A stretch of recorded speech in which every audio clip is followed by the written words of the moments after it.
Hey everyone, it's Bridget here from Bridget's Healthy Kitchen. Wishing you a wonderful day wherever you are in the world. I hope you're well and I hope you are safe. Thank you for joining me on this very special Mother's Day edition of Bridget's Healthy Kitchen cooking classes. We are making tonight some very special German chocolate cake. Now, if you've ever had a German chocolate cake, you know exactly what I'm talking about. It's a wonderful moist chocolate cake with a fantastic coconut icing.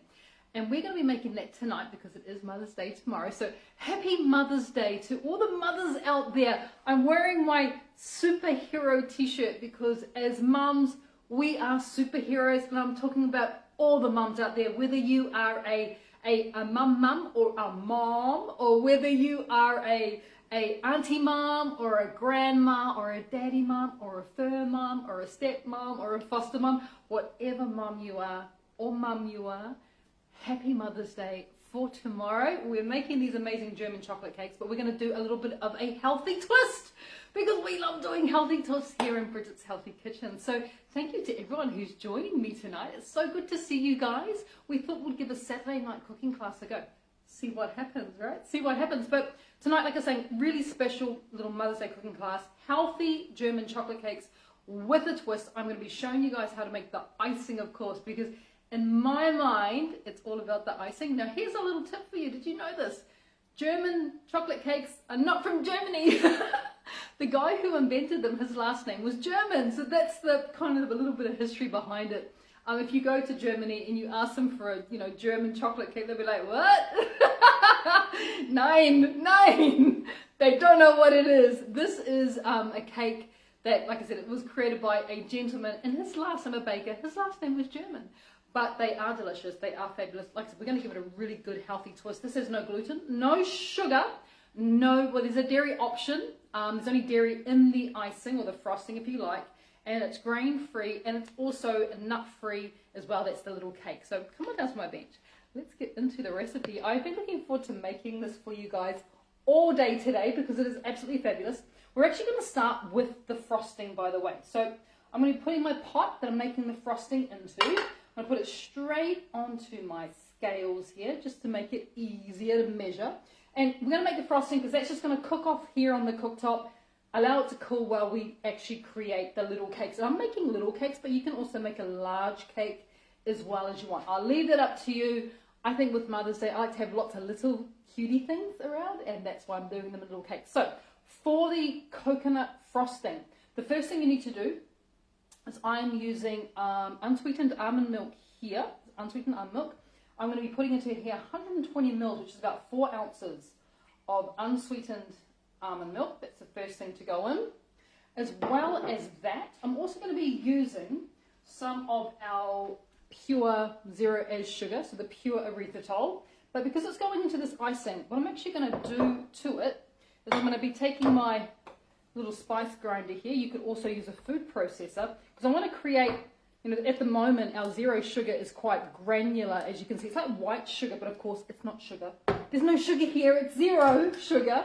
But because I'm wanting to create more of like a powder, like an icing sugar, I'm going to be putting into my little machine here, which is, you can put coffee in here, you can grind spices. It is one of my favorite machines, and I'm going to be adding 75 grams of our zero edge sugar. That's just over 2.5 ounces of zero sugar goes into my little coffee grinder, and I'm going to be creating a powder out of it. So lid goes on. It's really quick and really easy. Just watch this.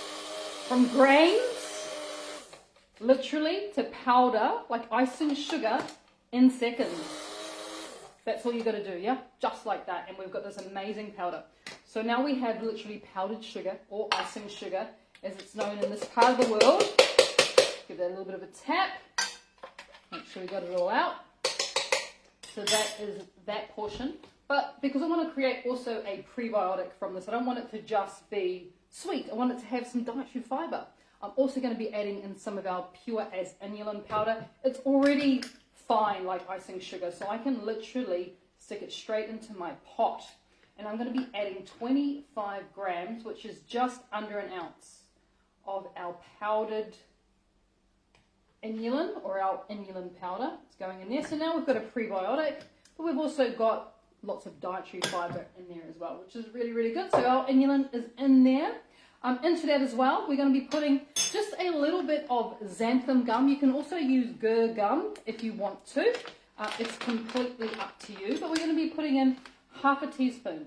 What this does is this acts as a binding agent or a thickener, because we want our icing or frosting to be a little bit on the thick side. So that goes in there. We're also going to be adding in, this is my vanilla powder. You could use vanilla powder or you could use pure vanilla extract. 1 teaspoon of that goes in as well. Give it that lovely vanilla flavour. And we're also going to be throwing in 1 egg yolk goes in there. Everything goes in together. You don't even have to worry about it. Everything goes in together. 1 egg yolk.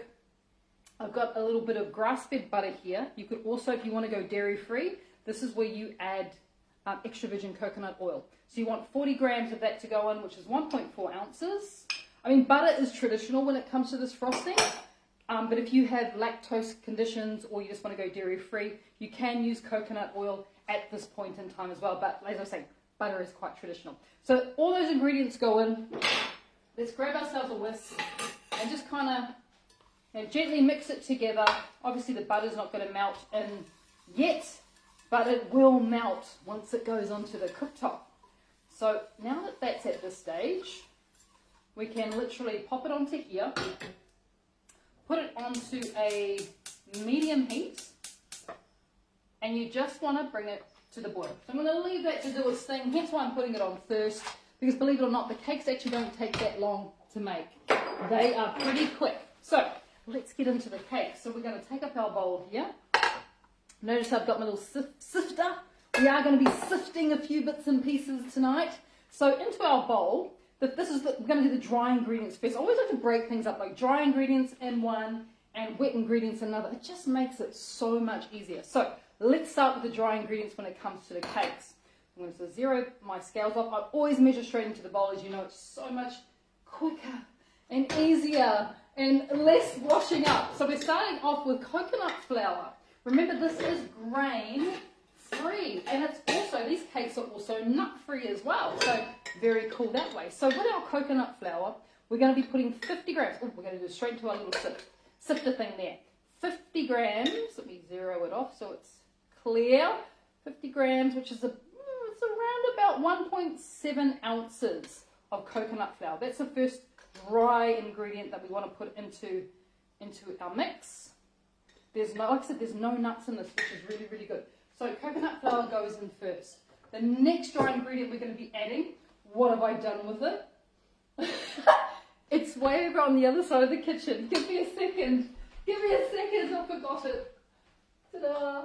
It's something to make chocolate with, to make it chocolatey.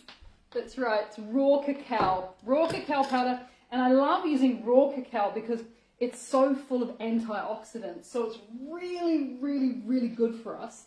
So don't be afraid when it comes to cacao. Completely different from cocoa, by the way. So raw cacao is literally like cocoa beans being ground down into a powder. And you want to add in, once again, another 50 grams, so 1.7 ounces of our raw cacao goes in there. And this is going to give it a really bittersweet chocolate flavour. It's going to be delicious. And it is delicious. You guys are going to love this. I can't wait to show you what the twist is then. The twist is closer to the end when it comes to making these cakes. All right. So we've got 50 grams of our raw cacao goes in there. We're going to go back to our zero sugar. Don't have to grind this to a powder, by the way. I'm just going to be adding it straight in there. And I want to add in 200 grams, which is about a cup of our zero edge sugar. Whoop, is going to go in there. Fantastic. As well as that, we're still working on the dry. We need something to give it a bit of a lift. So the lift that we're doing today is baking powder and baking soda. So 1 teaspoon of each. 1 teaspoon of baking soda and 1 teaspoon of baking powder goes in there. Fabulous. We're going to add in a pinch of salt as well. Just a pinch of mineral salt goes in. A teaspoon of cinnamon powder goes in there too. And now we are just going to get into the business of sifting this. Now the reason I'm putting it through a sift is just in case we have lumps. We don't want any lumps. So the process of sifting is, yes, to get rid of the lumps, but it's also to aerate the mixture. And that is really going to help to give our little German chocolate cakes a lovely lift as they bake. So sifting, important process, and you'll see why. Can you see I've got these kind of these lumps in there?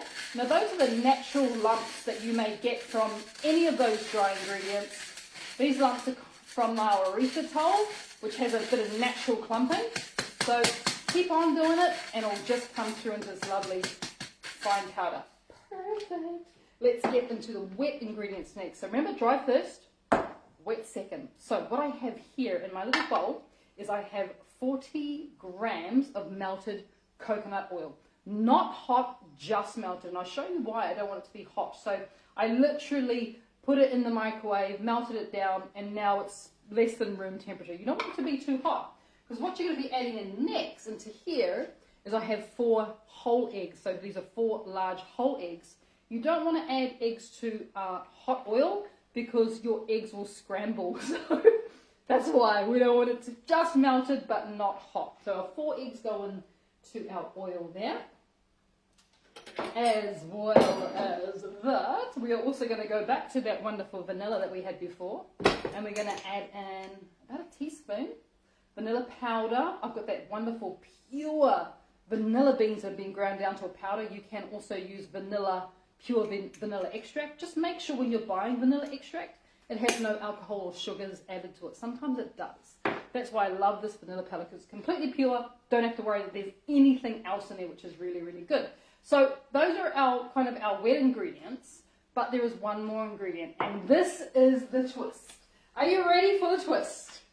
We will be adding zucchinis into our German chocolate cake. So I have a couple of zucchinis here, kind of medium size, I suppose, zucchinis. But what I'm ideally looking for, I'm just noticing our little frosting here. I'm just giving it a bit of a swirl. What you're wanting to do before I do with these zucchinis is you're wanting to bring the frosting or the liquid here to the boil.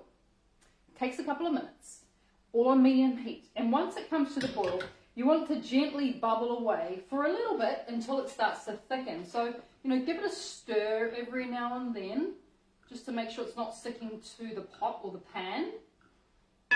And allow that to come back to the boil and then to bubble away gently until it just thickens a little bit. Now back to our zucchinis. This is our healthy twist. We can put, when it comes to chocolate, it can absorb so many amazing vegetables and flavors. Of course, we've made chocolate cake with, as you guys know, avocado. We have made chocolate cake with the most amazing cauliflower, which is incredible. We have made chocolate brownies with sweet potato, and now we are making chocolate with zucchini. The reason I love zucchini in this particular recipe is it helps these little cakes to stay so incredibly moist. Like, seriously guys, they are so wonderfully moist. So where is my grater? And when it comes to the grating, remember I've got 2 about that size.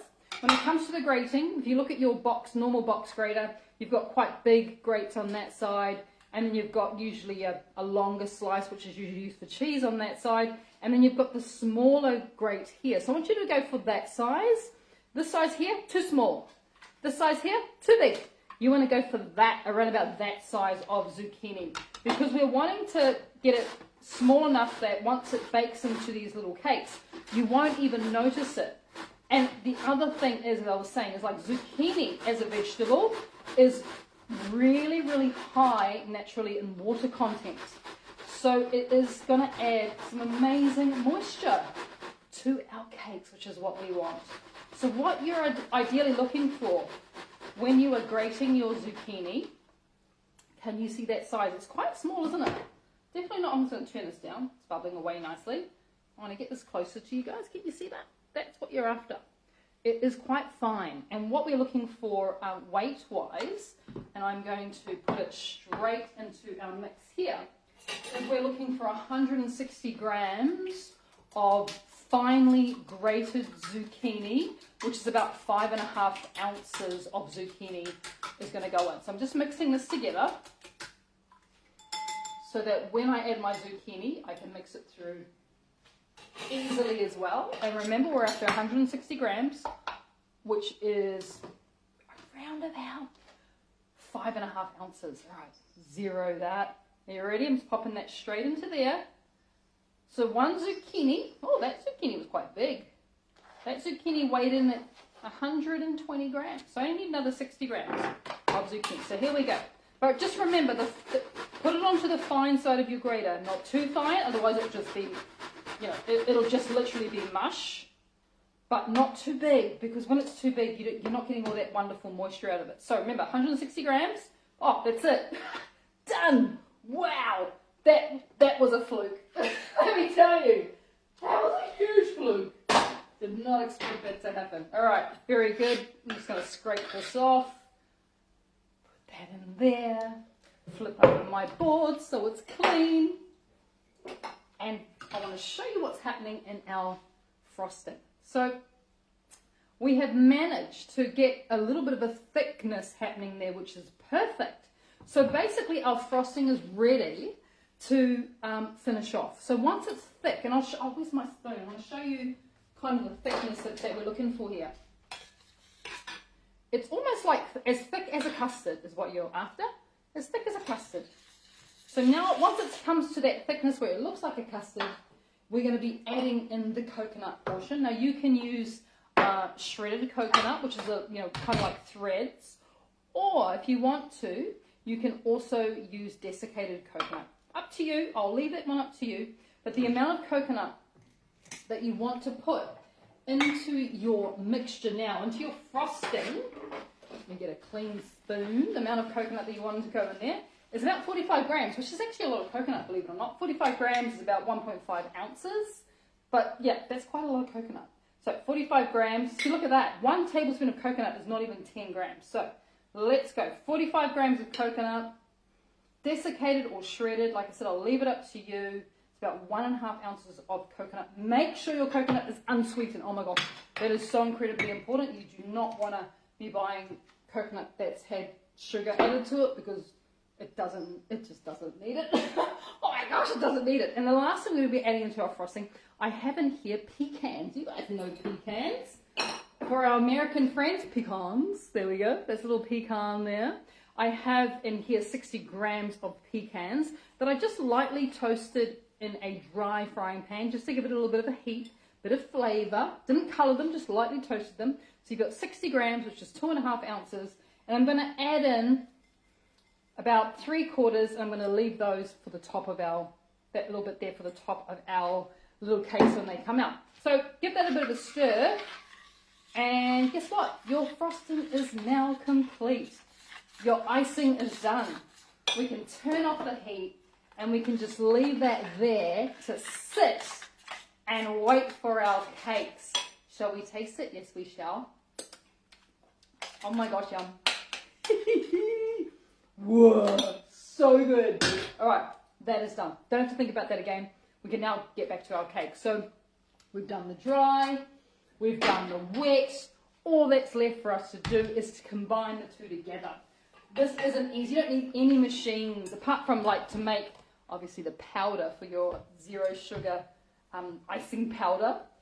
But when it comes to actually making the cakes, you don't need any machine. So make a well in the center of your dry ingredients, add in all the wet, just like that, and literally all you need is a spoon, just a wooden spoon, and give it a bit of a stir together. And as I was saying before, one of the things I love about this particular recipe is just the moisture content of these little cakes. They really are gorgeous when they're finished. They're so incredibly moist. So I just know you guys are going to love this. And I find that anytime we add vegetables to chocolate cake, it gets more moist. Don't you reckon? I reckon. Well, honestly, I do. Like chocolate cake and cauliflower, oh my god, amazing. Chocolate cake and avocado, amazing. And now we're doing chocolate cake and zucchini.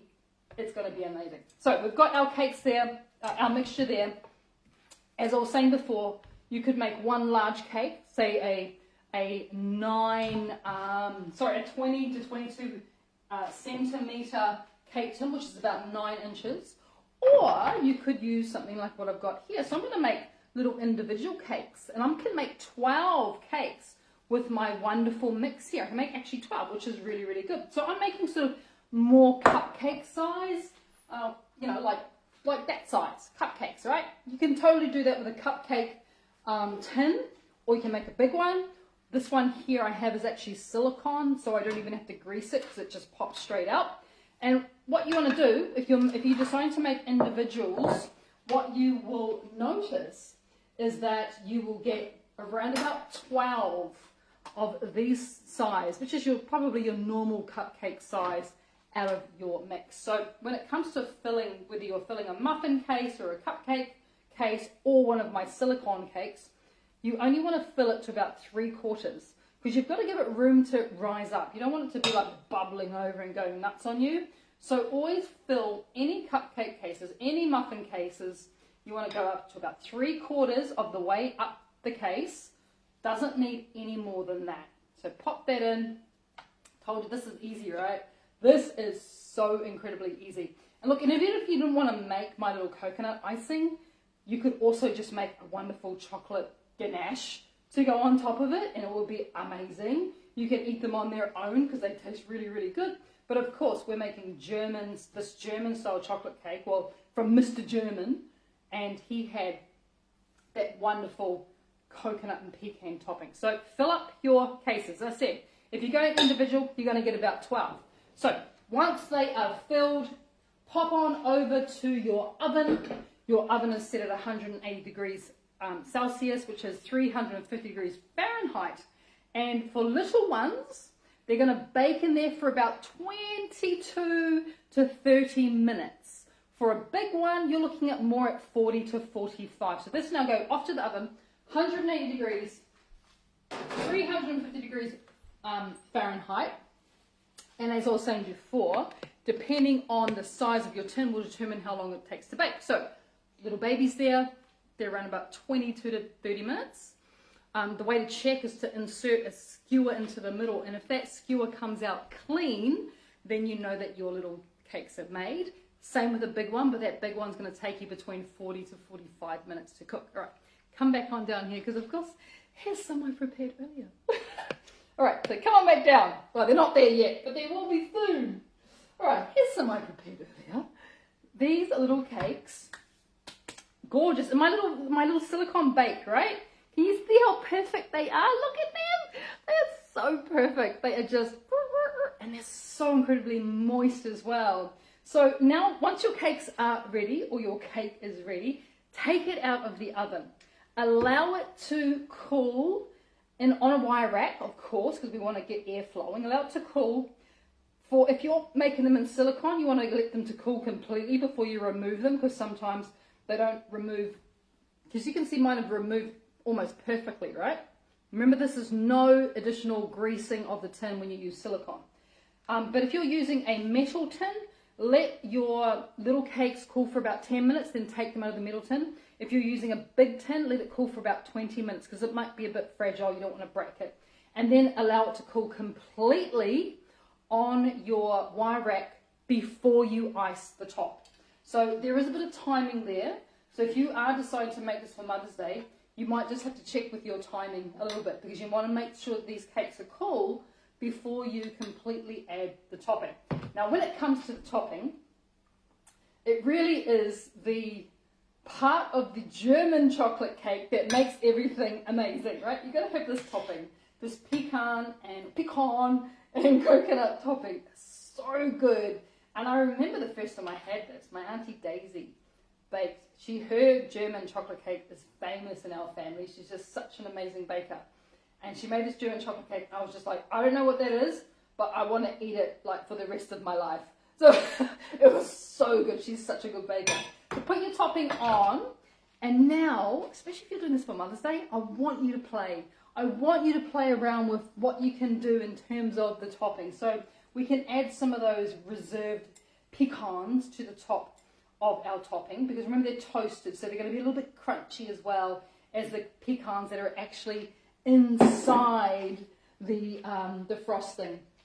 What's stopping you from just, adding a little sprinkle of coconut as well? Just a little sprinkle, because the coconut's got a lovely contrasting color with all the duck collars you have on there already. But you know what I like to do, and that's because it's Mother's Day. And what mother does not like flowers? Look at my flowers. I've got roses. I know flowers are really expensive on Mother's Day, so let's add dried flowers. I have dried roses, and you can sprinkle dried roses, and then you get this lovely little rose hit, which is so good on top of your little German cakes. So I am adding, these are just like little kind of like pinky rose buds. And if you're wondering where to get your dried roses from, you can buy them from I always find them in my Asian supermarket, but I also shop in Middle Eastern supermarkets, and they have dried rose petals as well because they use them quite extensively in their cooking. So don't, go crazy. This is for mum. You want to add all these gorgeous little things, all these lovely, mums love flowers, we do. But you know what? I like eating flowers as much as I like receiving them. And I'll show you. Here's some I prepared earlier. Da-da-da-da. Here we go. So you can display them and spoil mum this Mother's Day with something that has no gluten, no sugar, no dairy. Only if you want it. If you don't want dairy, just put in the coconut oil. There is no nuts, just leave out the pecans. And you have this amazing little dessert ready for mum and Mother's Day. And to all the mums out there, I just want to wish you a happy, happy Mother's Day weekend. Super mums, you're all super mums. To anyone who looks after anyone else unconditionally with love, I wish you a happy day tomorrow. Happy day today. Happy weekend. A happy Mother's Day weekend to all of you. I hope you enjoy this little recipe as much as we have been enjoying it in our house, and I look forward to spending more time with you right here in Bridget's Healthy Kitchen. Enjoy your weekend, guys. Sending lots of love to all the mums out there. Take care, everyone. Bye.